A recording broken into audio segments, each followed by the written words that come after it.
கடக ராசிக்காரங்க தங்களுடைய கஷ்டத்தையும் கண்ணீரையும் கடுகளவு கூட மற்றவங்களுக்கு தெரியாமல் பார்த்துக்குவாங்க. இதனால் பார்க்குறவங்க எல்லாருமே கடக ராசியா இவங்களுக்கு என்னப்பா சூப்பராக இருக்காங்க, இவங்களுக்கு என்ன குறைச்சல் அப்படின்னு தான் நினச்சிக்கிட்டு இருக்காங்க. ஆனால் வீட்டில் சாப்பாடு கூட கஷ்டப்படுறதே உங்களுக்கு மட்டும்தான் தெரியும். நல்லதை கெட்டதை முழுசாக தெரிஞ்சவங்க, சந்திரனை ராசி அதிபதியாக கொண்டவங்க, எல்லா இடங்கள்லையுமே நேர்மையும் உண்மையும் மட்டுமே நம்பக்கூடியவங்க. உங்களுக்கு சொந்தமோ வந்தமோ அது தப்புனா தப்பு தான், வெட்டு ஒன்று துண்டு ரெண்டுன்னு பேசக்கூடியவங்க. உண்மை நியாயத்திற்கு மட்டுமே என்னைக்குமே கை கொடுப்பீங்க. உண்மைக்கு புறமாக எந்த ஒரு விஷயத்தையுமே செய்ய மாட்டீங்க. இதனால தான் கடகராசிக்காரங்களுக்கு நிறைய கஷ்டங்களும் துன்பங்களும் அதிகமாகவே ஏற்பட்டுட்டு இருக்குங்க.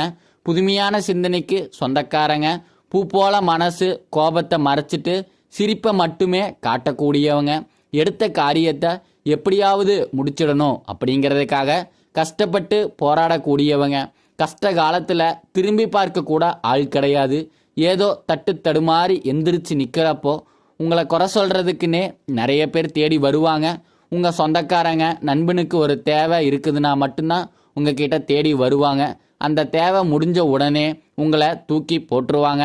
மறுபடியும் அவங்க வந்து உங்ககிட்ட உதவின்னு கேட்பாங்க. அவங்க உங்களுக்கு முன்னாடி பண்ண துரோகத்தை எல்லாமே மறந்துட்டு மீண்டும் அவங்களுக்காக உதவி செஞ்சு ஏமாறக்கூடியவங்க தாங்க கடகராசிக்காரங்க. உங்கள் வாழ்க்கையில் கடந்த காலகட்டங்களில் நீங்கள் எதையெல்லாமே இழந்துட்டு இருக்கீங்களோ அது எல்லாமே மீண்டும் உங்களுக்கு திரும்ப வரப்போகுதுங்க. அது மட்டும் இல்லாமல் இந்த வருடம் பார்த்தீங்கன்னா 2025 எடுத்துக்கிட்டிங்கன்னா மிகுந்த ராஜயோகத்தை தரக்கூடிய ஒரு காலகட்டமாகவே பார்க்கப்படுதுங்க. ஏன்னா இந்த ஆண்டு சனி பெயர்ச்சி, ராகு கேது பெயர்ச்சி, குரு பெயர்ச்சி, இந்த 3 வருட கிரகங்களுடைய பெயர்ச்சி ஒரே வருடத்தில் நடக்கிறதுனால மற்ற ராசிக்காரங்களை விட இந்த ராசிக்காரங்களுக்கு ஒரு நல்ல ஒரு முன்னேற்றத்தை தரக்கூடிய ஒரு வாய்ப்பாகவே இருக்குதுங்க. இந்த 3 கிரகங்களுடைய பெயர்ச்சி பார்க்கப்படுதுங்க. கடந்த காலகட்டங்களில் பெரிதாக ஒரு பொருளாதார முன்னேற்றம் அப்படிங்கிறது இருந்திருக்காது. வேலையில் பிரச்சனை, தொழிலில் பிரச்சனை, குடும்பத்தில் பிரச்சனை, இந்த மாதிரி நிறைய சிக்கல்கள் எல்லாமே அனுபவிச்சிருப்பீங்க. கடந்த காலகட்டங்களில் தங்களுடைய வாழ்க்கையில் நல்லது நடக்க போகுதுன்னு நினச்சிட்டு இருந்திருப்பீங்க. ஆனால் உங்களுக்கு அந்த டைமில் ஒரு மிகப்பெரிய ஏமாற்றம் தாங்க. புதுசாக ஒரு கஷ்டமும் பிரச்சனையும் தானாகவே உங்களை தேடி வந்திருக்குங்க. சொந்த பந்தத்தை இழந்தீங்க, சொத்துக்களை இழந்தீங்க, தனக்கு நெருக்கமாக இருக்கக்கூடிய உறவுகளையுமே இழந்தீங்க.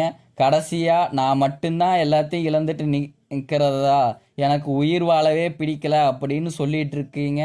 இதுக்கு மேலே என்னால் வாழவே முடியல சாமி, தயவு செஞ்சு என்னை உங்களோடவே கூட்டிகிட்டு போயிரு. நான் இவ்வளவு கஷ்டப்பட்டதுக்கு அப்புறம் எனக்கு வாழ்க்கையில் வாழணுங்கிற ஒரு எண்ணம் சுத்தமாகவே போயிருச்சு. உங்கள் மனசில் கவலையும் துன்பம் தான் அதிகமாகவே இருக்குது. நீங்கள் செய்யக்கூடிய ஒவ்வொரு விஷயத்தையுமே தடுப்பதற்காக உங்கள் கூட இருக்கிற நண்பர்களும் சொந்தக்காரர்களும் நிறைய பேர் முயற்சி பண்ணிகிட்டு இருக்காங்க. இது எல்லாமே தெரிஞ்சுமே கூட நீங்கள் என்னமோ பண்ணுங்க, எனக்கு என்ன வந்துச்சு அப்படின்னா தன் வேலையில் மட்டுமே என்னைக்கு குறிக்கோளாக இருக்கிறவங்க தாங்க நீங்கள். குரு பகவான் பார்த்தீங்கன்னா உங்களுக்கு 2ஆம் இடத்துல இருந்து 3ஆம் இடத்துக்கு போய் வகிக்கிற நிவர்த்தியாக போகிறாரு. இதனால் பொருளாதார முன்னேற்றம் அப்படிங்கிறது சற்று உயரமாகவே இருக்க போகுதுங்க. இதன் மூலம் வருமானம் உங்களுக்கு பல மடங்காக அதிகரிக்க போகுதுங்க. ஒரு 10 ரூபா வர வேண்டிய இடத்துல கூட இருந்து 100 ரூபா அப்படிங்கிறது ஒரு லாபமாகவோ சரி, உங்கள் சம்பள உயர்வாக இருந்தாலும் சரி, வரக்கூடிய இடத்துல நிச்சயமாக உங்களை சேருங்க. ஏன்னா கடந்த காலகட்டங்களில் நல்ல ஒரு வேலைங்கிறது கிடச்சிருக்காது.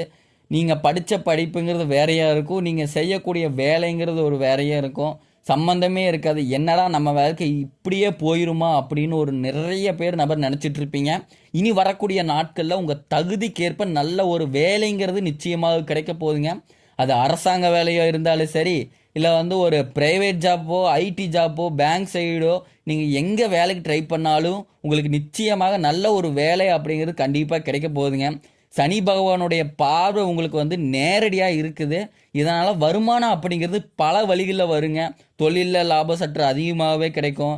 அரசியல்வாதிகளை பொறுத்த வரைக்கும் புதிய பொறுப்புகள், புதிய பதவிகள் எல்லாமே தானாக உங்களை சேருங்க. ராகு கேது உங்களுடைய செல்வாக்கு உயருங்க.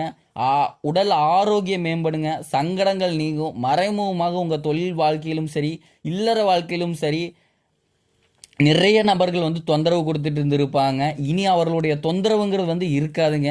எல்லாரும் பயப்படுறது இந்த சனி பெயர்ச்சிக்கு அப்புறம் இந்த ராகு கேது பெயர்ச்சி நினச்சி தான். ஏன்னா வந்து சனி பகவான் வந்து நல்லது பண்ணுவார், கெட்டது பண்ணுவார். ஆனால் ராகு வச்சு என்ன பண்ணுவாருங்கிறதே அப்படிங்கிறதே தெரியாது. அதை கண்டே பிடிக்க முடியாது.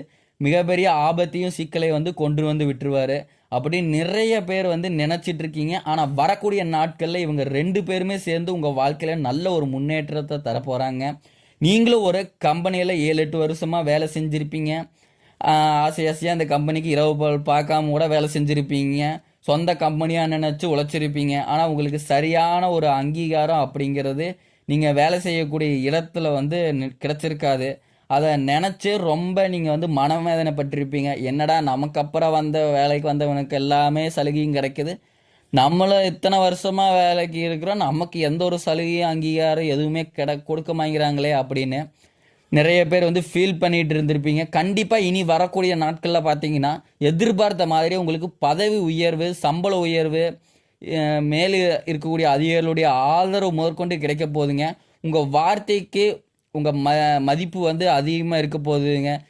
அந்த சில நீங்கள் எதிர்பார்த்த உயர்வுக்கு போக போகிறீங்க. தொழிலில் இருந்து தடைகள் விலகுவது மட்டுமல்லாமல் சிலர் வந்து புதிதாக தொழில் தொடங்குவீங்க. உற்பத்தியில் இருந்த தடைகள் நீங்கி தொழிலை வந்து விரிவு செய்வீங்க. வரக்கூடிய நாட்களில் விற்பனை வந்து அதிகமாக, ஏற்றுமதி இறக்குமதி தொழிலில் வந்து நல்ல ஒரு லாபங்கள் கிடைக்க போகுதுங்க.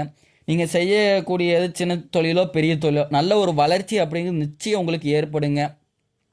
கடந்த காலகட்டங்களில் திருமண நிலை அப்படிங்கிறது ஏதாவது ஒரு வகையில் தடைப்பட்டு தான் போயிட்டு இருந்திருக்கும். இதில் குறிப்பாக பார்த்தீங்கன்னா பெண்களுக்கு கூட ஈஸியாக திருமணம் ஆகிறது, ஆண்களுக்கு வந்து ரொம்பவே பாவங்க. ஏன்னா வயசு வந்து 30லேருந்து 40 வயசு ஆகுது வரைக்குமே இன்ன வரைக்குமே ஆண்களுக்கு வந்து திருமண பாக்கியம் அப்படிங்கிறது இல்லாமையே இருக்குதுங்க. ஏன்னா பொண்ணு வீட்டில் பார்த்தீங்கன்னா நம்ம மாப்பிள்ளை நல்ல வேலையில் இருக்கணும், காடு வேணும், வீடு வேணும், வசதி வாய்ப்பாக பார்க்குறாங்க. நல்ல ஒரு ஐடி ஜாப்போ கவர்மெண்ட் ஜாப்பில் இருக்கணும் அப்படின்னு ரொம்ப எக்ஸ்பெக்ட் பண்ணுறதுனால ஆண்களுக்கு வந்து ரொம்பவே ஒரு திருமண நிலை அப்படிங்கிறது வந்து தடைப்பட்டு போயிட்டு இருக்குங்க. அது மட்டும் இல்லாமங்க ஜாதகத்தில் பார்த்தீங்கன்னா சுத்த ஜாதகம், ராகு, செவ்வாய் இந்த மாதிரி ஏகப்பட்ட பிரச்சனை எல்லாமே இருக்கிறதுனால இந்த சிக்கல்கள் வந்து ரொம்ப செஞ்சுட்டு இருப்பீங்க. இனி வரக்கூடிய நாளில் பார்த்தீங்கன்னா அதே நீங்கள் எதிர்பார்த்த மாதிரியே நல்ல ஒரு வரங்கிறது அப்படிங்கிறது வரக்கூடிய 6 மாதங்களுக்குள்ள வந்து நிச்சயமாக உங்களுக்கு தானாகவே தேடி வருங்க. வாழ்க்கை துணையில் இந்த ஆண்களோ பெண்களோ வந்து அடுத்து வந்து 2வது திருமணம், அதாவது மறு திருமணம் பண்ணலாமா வேண்டாமா அப்படிங்கிற ஒரு குழப்பத்திலே இருப்பீங்க. இப்போ இருக்கக்கூடிய பொருளாதார சூழ்நிலை, இப்போ இருக்கக்கூடிய காலகட்டத்தை வச்சு பார்க்கும்போது ஒரு சிங்கிள் பேரண்டால் வந்து சொசைட்டியை வந்து ரன் பண்ணுறது அப்படிங்கிறது ரொம்பவே கடினங்க. உங்கள் மனசுக்குள்ளே தோணும், 2வது திருமணம் பண்ணால் ஏதோ சொந்தக்காரங்க ஏதோ சொல்லுவாங்களா, அக்கம் பக்கத்தில் ஏதாவது பேசுவாங்களா, ஃப்ரெண்ட்ஸ் ஏதாவது நினச்சிப்பாங்களா, இல்லை ஊர்க்காரங்க ஏதாச்சும் நினச்சிப்பாங்களா அப்படின்னு ஒரு இதிலே இருப்பீங்க. யார் என்னமோ நினச்சிட்டு போகிறாங்க, நம்ம வாழ்க்கையை நம்ம தான் பார்க்கணும், நமக்கு தேவையான நம்ம பண்ணி தான் ஆகணும் அப்படிங்கிறதுக்காக கண்டிப்பாக நீங்கள் எதிர்பார்த்த மாதிரியே மறு வாழ்க்கை அப்படிங்கிற நிச்சயம் உங்களை வந்து அமையுங்க. குழந்தை பாக்கியத்துக்காக இயங்கியவர்கள் வந்து நீங்கள் பார்த்தீங்கன்னா போகாத ஹாஸ்பிட்டல் இருக்காது. கோவில் சாமி டெய்லி நான் 3 நாள் வாரத்தில் போய் சாமி கும்பிட்டு வரேன், 7, 8, 5, 6 வருஷமாக இருந்து குழந்தை பாக்கியம் அப்படிங்கிறது எதுவுமே இல்லாமல் இருக்குது அப்படின்னு கஷ்டப்பட்டு இருப்பீங்க. ஒரு பிள்ளை பாக்கியம் மட்டும் கிடைச்சா நல்லாயிருக்கும் அப்படின்னு நிறைய பேர் எதிர்பார்ப்போடு இருப்பீங்க. இந்த ஆண்டுக்குள்ளே பார்த்தீங்கன்னா நிச்சயமாக உங்களுக்கு குரு பயிற்சி மூலமாக, ராகு கேது பயிற்சி மூலமாக நீங்கள் எதிர்பார்த்த நல்ல ஒரு பிள்ளை பெயர் பாக்கியம் அப்படிங்கிறது உங்களுக்கு விரைவில் வந்து உண்டாகுங்க. பிரிந்திருக்கக்கூடிய கணவன் மனைவி எல்லாமே மீண்டும் ஒரு முறை சேர்ந்து பேசக்கூடிய வாய்ப்பு வந்து கிடைக்கும் பட்சத்தில் மீண்டும் ஒன்றாக இணைந்து வாழ்வீங்க. காதலில் கடந்த காலகட்டங்களில் அதிகமாகவே வந்து தோல்வியை செஞ்சுட்டு இருந்திருப்பீங்க. ஏன்னா பேரண்ட்ஸ் சப்போர்ட் இல்லாமல் ரொம்ப கஷ்டப்பட்டுட்டு காதல் செட் ஆகாமல் இருந்திருக்கும். இனி வரக்கூடிய நாட்களில் வந்து அந்த லவ் வந்து வீட்டில் பேரண்ட்ஸ் கூட சொல்லி அதை அக்செப்ட் பண்ணி ஏற்றுக்குவாங்க. திருமணம் நடக்கக்கூடிய நிலையும் வரப்போகுதுங்க. இந்த ராசிக்காரங்கள் வந்து கடன் பிரச்சனைங்கிறது 2 லட்சத்துலேருந்து ஒரு 5 லட்சம் முடி எப்படியோ கடன் வந்து இருக்குங்க. அந்த கடன் எல்லாத்தையுமே 2025 முடிஞ்சு 2026 கால் எடுத்து வைக்கிறதுக்குள்ள ஒரு பைசா கடன் இல்லாமல் எல்லா கடனையும் அடைக்கக்கூடிய அளவுக்கு வந்து ஒரு பொருளாதார முன்னேற்றம் அப்படிங்கிறது உங்களுக்கு வந்து இருக்க போகுதுங்க. கடந்த காலகட்டங்களில் பார்த்தீங்கன்னா வந்து நிறைய பேர் வந்து வெளியூர் வெளிநாடு போக ட்ரை பண்ணிட்டு இருந்திருப்பீங்க. எந்த ஒரு இதுவுமே உங்களுக்கு அமைஞ்சிருக்காது. இனி வரக்கூடிய நாட்களில் வந்து நீங்கள் படிப்பதற்காகவும் வேலை செய்வதற்காகவும் தொழில் வாய்ப்புகள் எல்லாமே உங்களுக்கு வந்து விரைவில் கிடைக்க போகுதுங்க.